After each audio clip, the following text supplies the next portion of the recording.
UP तक करता है कर्नाटक तक का स्वागत। पहले जो आपने बताई कि अभी तक स्कूल बंद थे, बच्चे सब घरों में थे। अब स्कूल खुले हैं, बच्चे आपस में मिलना शुरू किए हैं, तो बड़ा नेचुरल है कि उनके बीच ये फैलेगा। जहां भी बहुत सारे लोग आपस में मिलते हैं और एक को भी यदि ओमिक्रॉन इतनी ज्यादा इन्फेक्शियस है कि एक को भी यदि होता है तो बहुत सारे लोगों को फैल जाता है। जी हाँ, बिल्कुल। कोरोना कहीं जाने वाला नहीं है। अब हमारे ये वायरस हमारे बीच में ही रहेगा। एक प्रकार का ये फ्लू का ही वायरस है और कई तरह के फ्लू हमारे बीच में चलते रहते हैं। अब कोरोना भी उसमें जुड़ जाएगा, हम भी इसके आदी हो जाएंगे। कोविड के मामले एक बार फिर से बढ़ रहे हैं। एक दिन में 3000 से ज्यादा मामले सामने आए हैं। हमारे साथ बात करने के लिए हैं प्रोफेसर मणीन्द्र अग्रवाल। प्रोफेसर अग्रवाल का मैथमेटिकल मॉडल कोविड को समझने में सबसे ज्यादा प्रभावी रहा है। सर, जिस तरह से ये मामले सामने आ रहे हैं, 3000 से ज्यादा केस एक ही दिन में, तो आपको लगता है कहीं ये संकेत फोर्थ वेव का तो नहीं है? क्या आपको लगता है? मुझे इसकी संभावना बहुत कम दिख रही है कि ये चौथी वेव में आगे आएगी। इसका मुख्य कारण ये है कि जीनोम सीक्वेंसिंग जो हुई है उसमें ये निकल के आया है काफी स्पष्ट रूप से कि इस समय जितने भी कोरोना के वायरस के वेरिएंट्स हैं वो सब ओमिक्रॉन की फैमिली वाले ही हैं। कोई नया म्यूटेंट नहीं आया है और ओमिक्रॉन के खिलाफ देश में काफी अधिक संख्या में इम्यूनिटी आ चुकी है। तो मुझे नहीं लगता कि ये संख्या बहुत अधिक बढ़ेगी। जो देखा जा रहा है कि एक खास एज ग्रुप में भी इस बार ज्यादा है, स्कूल गोइंग जो चिल्ड्रन है उनके लिए, क्योंकि ये सिर्फ क्या वजह मानते हैं कि स्कूल खुल गए हैं, एक दूसरे से मिल रहे हैं, बाहर जा रहे हैं, इस वजह से, या कोई और वजह है? यही वजह है पहले जो आपने बताई कि अभी तक स्कूल बंद थे, बच्चे सब घरों में थे। अब स्कूल खुले हैं, बच्चे आपस में मिलना शुरू किए हैं, तो बड़ा नेचुरल है कि उनके बीच ये फैलेगा। जहां भी बहुत सारे लोग आपस में मिलते हैं और एक को भी यदि ओमिक्रॉन इतनी ज्यादा इन्फेक्शियस है कि एक को भी यदि होता है तो बहुत सारे लोगों को फैल जाता है।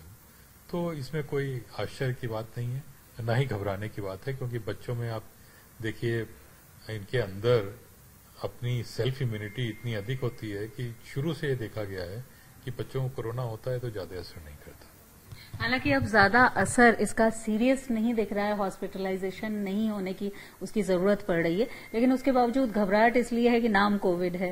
तो आपको लगता है कि जैसे फ्लू जैसे चीजों से भारतीय खासतौर पर अभ्यस्त थे, वैसे ही अब कोरोना के साथ भी अभ्यस्त होना होगा? जी हाँ, बिल्कुल।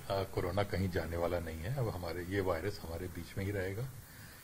एक प्रकार का ये फ्लू का ही वायरस है और कई तरह के फ्लू हमारे बीच में चलते रहते हैं। अब कोरोना भी उसमें जुड़ जाएगा, हम भी इसके आदी हो जाएंगे। कुछ समय बाद जब हमें मन से ये डर निकल जाएगा कि कोरोना जैसे कोई बहुत भयानक चीज है, और वो धीरे धीरे निकल ही रहा है। अब देखिए हॉस्पिटल में अब इन 3000 केस में शायद ही कोई हॉस्पिटल में पहुंचने की नौबत आ रही। सबको थोड़ा बहुत हो रहा है, जैसे फ्लू में होता है नॉर्मल, 3 दिन बुखार रहता है, थोड़ा बहुत खांसी जुकाम होता है, ठीक हो जाते हैं लोग।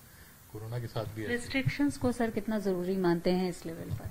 रिस्ट्रिक्शन की कोई विशेष आवश्यकता मुझे नहीं दिख रही है, क्योंकि ये निश्चित है आज अगर ये हम रिस्ट्रिक्शन लगा देंगे, जब भी हम खोलेंगे 2 महीने 3 महीने 6 महीने बाद फिर संख्या बढ़ेगी। क्योंकि रिस्ट्रिक्शन का मतलब उद्देश्य ये होता है कि कम तेजी से फैल पाए, लेकिन जैसे ही रिस्ट्रिक्शन हटेंगे वो तेजी से फैलने लगे। हालांकि सीरियस इसमें कोई नहीं दिखाई पड़ रहा है, सब घर में है, लेकिन उसके बावजूद सरकार की तरफ से जो किए जाने वाले प्रयास हैं, चाहे जीनोम सीक्वेंसिंग हो, सर्विलांस, उसको आप कितना जरूरी मानते हैं? सबसे पहले तो वैक्सीनेशन जो सरकार ने किया उसका बहुत अच्छे परिणाम दिख रहे हैं। वैक्सीनेशन भी एक बहुत बड़ा कारण है कि लोगों में सीरियस इन्फेक्शन नहीं हो रहा। वैक्सीन इस मामले में बहुत अच्छी कारगर साबित हुई है। और जीनोम सीक्वेंसिंग बहुत आवश्यक है, इसलिए कि यदि कोई ओमिक्रॉन से एकदम हट के नया म्यूटेंट आता है जिसके बारे में हम नहीं जानते, तो उसको फौरन स्टडी करना, उसकी प्रॉपर्टीज निकालना और उनके अनुसार अपनी पॉलिसीज बनाना आवश्यक है। तो जीनोम सीक्वेंसिंग का कार्य चलते रहना चाहिए। शुक्रिया बातचीत के लिए। तो ये है professor Manindra Agrawal. Genome sequencing जैसे प्रयास जरूरी है क्योंकि उससे पता चल पाएगा और तह तक जाने में मदद मिलेगी, लेकिन रेस्ट्रिक्शंस को लेकर के कहना है प्रोफेसर अग्रवाल का कि वो उतने जरूरी इस समय पर, इस पॉइंट पर नहीं है। लेकिन घबराने की भी कोई बात नहीं है क्योंकि कोरोना कहीं जाने वाला नहीं, तो कोरोना के साथ ही हम लोगों को रहने की आदत बनानी होगी। वीडियो जर्नलिस्ट संजय सिंह के साथ यूपी तक के लिए कानपुर से शिल्पी सेन।